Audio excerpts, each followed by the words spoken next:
Well guys, it's time for a skincare routine update.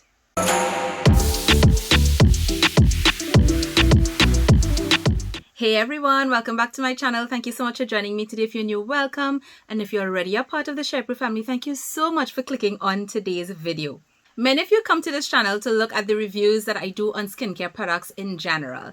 However, you may notice that I don't usually post my skincare routine as often as you might expect for a skincare channel. And I don't do that for a particular reason because I don't necessarily want people to just simply go out and buy the exact products and using it without understanding why. Many times people do this. They may end up with skin issues, skin irritation. You may be using products that are appropriate for my skin, for my skin's experience, and that are not appropriate for yours. So take all of this with a pinch of salt. I always recommend that if you have no idea what to do when it comes to a skincare routine, please contact a skincare professional. You could absolutely get in touch with me. I am a licensed skincare consultant and I can help you create a customized skincare routine for the specific skin issues that you are dealing with right now, your skin type and skin condition, etc. However, it has been highly requested, so I am going to share with you guys my morning and nighttime skincare routine, my current routine, the products that I'm using, why I'm using them. I'm going to be identifying my key steps and my key treatments, and then also the products that I kind of rotate around that because that's also important to know. So today we will start with my nighttime skincare routine because my nighttime routine is not the same every night. If you've been following my channel here on YouTube or my other social media for a while, you will know that I alternate a retinoid and an exfoliation night in my nighttime skincare routine. That means that the key treatments that I use will vary from night to night. However, there are some things that will stay the same. It doesn't matter whether it's my exfoliation night or my retinoid night. So I will also identify those particular steps and products for you. So the first thing that I do every single evening is double cleanse. If you do not yet double cleanse or you do not know what the double cleansing method is, I do have a video. I will include a link down below so that you could go take a look at it. I go into detail about double cleansing, but essentially double cleansing is where you do a two-step cleanse in the evening that helps to effectively break down not just makeup, but SPF, dirt, pollutants, excess sebum and grime that may accumulate in your pores during the course of the day, and allow that to be very gently removed from the surface of the skin. So those two steps will include either what we call a cleansing oil or cleansing balm at first, and then a water-based cleanser or the regular type of cleanser that most people will know about. The products that I use for these two steps, however, will vary on any given night. Literally what I open my cupboard, what I feel to use tonight, what type of experience I am looking for when it comes, especially that first step, because different products, some of them may be unscented, some may have essential oils, and I might just be feeling for a little bit more of relaxation in my entire cleansing routine. I will choose based on how I'm feeling on a particular evening. I am a balm girl at heart. I like balms over oils, simply a personal preference because I find that balms are less messy. However, when you apply cleansing balms, they will melt down on the skin and become an oil. Some people prefer the oil because it's already in that consistency, and therefore you could kind of get to work right away breaking down everything. But yeah, it really doesn't matter which option you choose. The key is applying this to dry skin. And I will actually spend about a minute massaging this on my skin, whether I have worn makeup or not. Because if you're applying SPF and reapplying SPF, one of the reasons some people think that they might be getting breakouts from their SPF is because they're actually not removing that product properly at the end of the day. Remember, for your SPF to work well, it needs to form a film, a protective film over the skin. That needs to be broken down properly, especially if you are acne prone at the end of the day. So currently I'm actually not using my core products. I'm rotating through a couple new ones. The Formal B cleansing balm. I am also using the Blithe Cica, their balm to oil. I find that product very, very interesting because of the packaging and how it works. I'm also using the Japanese cleansing oils by Kose. So I do have quite a few. Again, whatever is in my cupboard, whatever I'm feeling for is what I'll use for that first step of the cleanse. For the second step, which is my water-based cleanser, While I also do have a rotation of several cleansers that I will choose from for that step, I tend to use more gentle hydrating cleansers in the morning and a little bit more deep cleansing cleansers in the evening. So right now I have been rotating through the Hamish Matcha Biome, the City Beauty cleanser that I find to be really, really nice, my Rovectin cleanser. So there are quite a few that I will use to accomplish this step, but you get the point, I always double cleanse. Now, once I cleanse my skin, the next step may or may not happen every other night. And the next step is when I use a wash-off mask.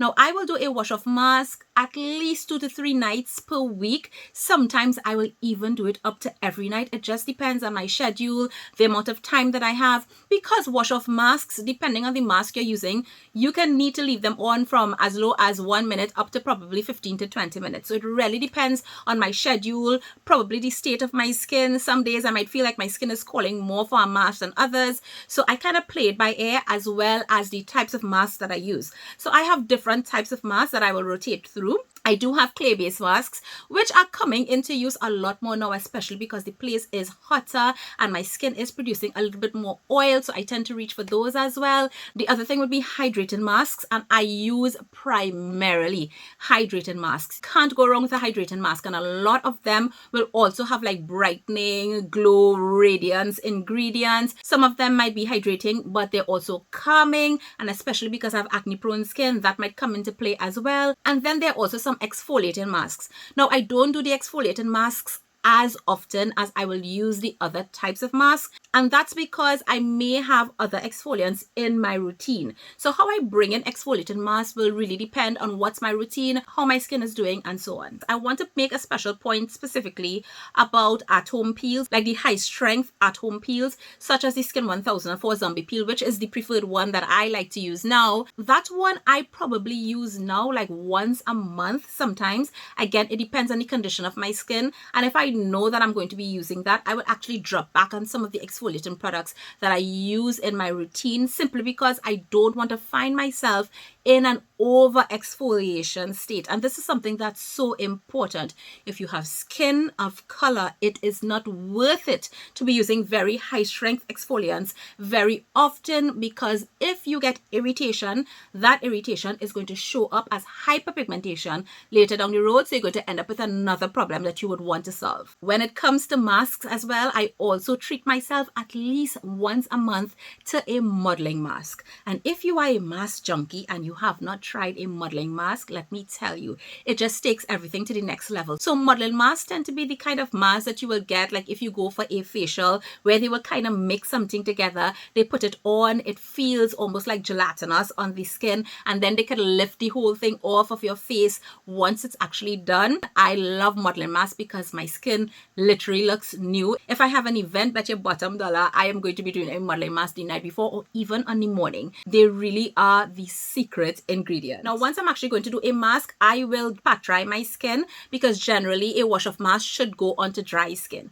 If I'm not doing a mask and I'm skipping this step and I'm going right to my skincare routine, I will usually just take my hands, remove the excess water that's on my skin, and I will go straight into the rest of my routine. So once I get through the masking, and like I mentioned, generally that's going to be 3 nights per week, I will go on to the initial hydrating steps that I will do in my skincare routine, where I use my red light therapy one. So this goes right before I do my key treatments. So this will include a toner and an essence, or sometimes a toner or an essence. Again, it really just depends. I like to do both because I do have a more extensive skincare routine at night, and I love hydrating my skin. One of the things that I've absolutely loved and learned from Korean skincare is the importance of hydrating even my oily acne-prone skin. It has made such a difference in the health of my skin, the look of my skin, the feel of my skin. So while I have been doing these steps now for years, I have not stopped. I realize the importance of it in my skincare routine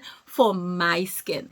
Even though I have oily skin, I tend to reach for hydrating toners, especially at night. Again, I do rotate through a couple of them. Currently, I am using the Formal B Propolis Essence Toner, and I love this one because it does have a little bit of viscosity, yet it's still so lightweight. It absorbs into the skin really well, and I could do a lot of layers with this one, especially with my red light therapy one, because there should be something on the skin as the wand is moving. So even as I'm doing one side of the face, if it fully absorbs, I just put a next layer and I continue with my red light therapy one. Another product that I love using in this particular step is the Trinidad Hyaluronic Booster. Amazing for this step. And because with the use of the red light therapy one, which takes about 5 minutes in my routine, my skin is absorbing. I can keep putting layers and layers as my skin needs it.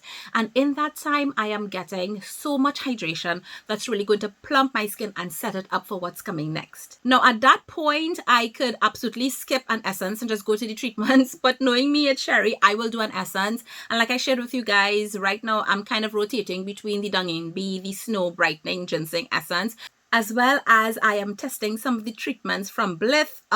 Wow, you all need to look out for that review because I still have 2 more of the treatments to test before I give you guys a review of the entire line. But I've also been using those sometimes. So again, these are like watery products. They will have active skincare ingredients. So it's also complementary to my overall goals. And generally, I will go for essences that will have both a brightening and calming component, because while I'm acne prone and my acne is generally under control, I still do have some hyperpigmentation. So I'm constantly working on brightening and maintaining skin radiance and fading dark spots and that type of thing. Now, the next step most times is going to be my under eye cream and my neck treatment. I use the same product under my eyes and on my neck. In general, our necks tend to be a little bit more sensitive than the face. And I don't know if you've had that experience, for example, probably trying like a high strength acid toner on your face. And if you take it down your neck, you feel like some stinging and so on. That happens to me. So I just don't risk the higher strength products on my neck. Yes, my toner, my essences, those types of things, I will bring it down on my neck, but the same product that I'm going to put under my eye is what I will use to treat my neck. So under our eyes is one of the driest places on our skin. We don't have sebaceous glands there. It tends to be the first area we see signs of aging, wrinkles, fine lines, and also on the neck, I am treating lines. They are definitely deeper, but I'm definitely treating lines. I have now been using retinol eye creams exclusively in my nighttime routine for more than a year. I can't say exactly how long, could be a year and a half, but I know it's more than a year. And being that consistent, I am starting to see the results. Now, I do use several different retinol eye creams, so you really just need to choose the one that's going to be appropriate for you if you're now starting. Again, those areas are more sensitive than the face, so you might want to start with the lowest strength that you could find, or even a bakuchiol retinol hybrid, or even a bakuchiol eye cream to just kind of start adjusting there. But I have for the last few months been rotating between the CosRx 0.1% retinol cream or the Hamish Marine Retinol Eye Serum under my eyes. I have used before that the Beauty of Joseon Retinol Eye Cream, the one by Some By Me. Like I said, I usually rotate them, but I feel of all of them, my under eye areas really likes the CosRx and the Hamish. Now, the CosRx is a retinol that you can absolutely use all over your face, but my eyes can tolerate a 0.1%, which is the same percentage that's in the CosRx and the Hamish as well. The CosRx I like because it is very hydrating. So I'm getting the retinol, but in a very hydrating formula, which is comforting for my under eyes. The Hamish is a thinner formula. It is a serum. So it is more lightweight and it is not as hydrating as the CosRx, but I do like it for the lightness. So sometimes I will apply that under my eye, and then my overall night cream, I will kind of bring up under my eyes just to give it a little bit more hydration. But with the CosRx, I don't need to do anything else because it just covers all the bases for me. So when I'm applying my eye cream, I just take some of that same product and I apply it on my neck, and I do my neck treatment one time. So the actual treatments or the things that are doing the heavy lifting now. So I usually will have 2 of them. So on my retinoid night, I'm currently using the Geek Gorgeous 20% As a Clear Serum. I apply just about 2 drops of that all over my face. I just give it a couple seconds to absorb, and then I go in with a pea-sized amount of the Geek Gorgeous Retinol, the A-Game 10, the 0.1%, which is their strongest retinol, and that combination has been absolutely beautiful on my skin. First of all, I have said it before, but I'm just going to say it again. My skin loves retinaldehyde. And if you're someone that has been using retinol for quite a while, you want to take it up a notch, but you don't want the irritation of tretinoin, then I highly recommend that you look at retinaldehyde. Retinaldehyde is a more expensive ingredient than retinol, so you would usually find the products a little bit more expensive. It works 11 times faster than retinol, but without the irritation. So that's perfect for my acne prone skin, and I have been able to graduate first from the 0.05% to now the 0.1%, and I'm very, very happy there.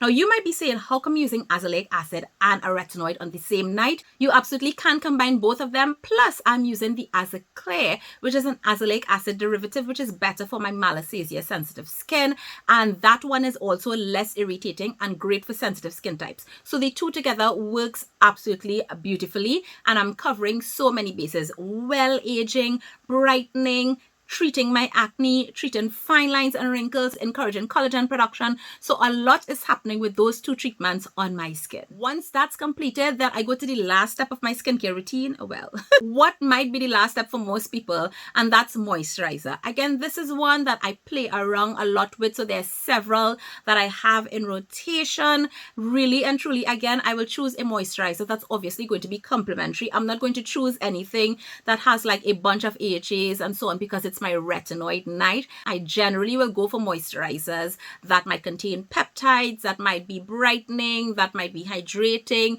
that might be calming. Anything in that kind of range would be what I will reach for. So you guys know that I have been obsessed with the Pyongkang Moisture Balm. I have been using that one so much simply because if for any reason my skin decides to go crazy and anything I applied before may be irritating, that's going to be taking care of it for me. It also helps to strengthen my skin barrier and prevent irritation as well. So I absolutely love that. I also sometimes use the Skin 1004 Pro Bio Cica cream on my retinoid night. And if I'm working on some spots, which I am at the moment, because two vitamin C serums that I tried this year gave me a couple breakouts in weird places.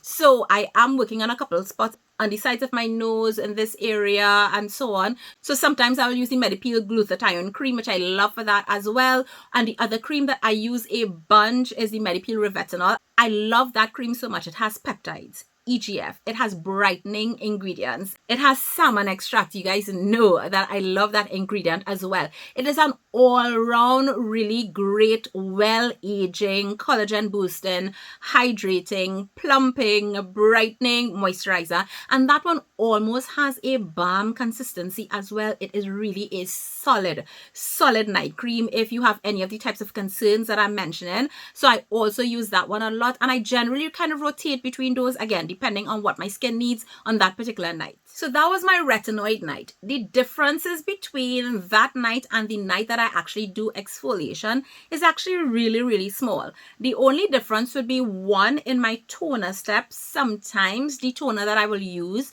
on my exfoliation night will probably be my Jumiso PHA toner, which is a very gentle exfoliant, and that is usually dependent on what else I'm going to use on my exfoliating night in terms of the actual treatments. So the actual treatment serums is the key difference, and what I will do is I will use the same Geek Gorgeous Azeclear serum.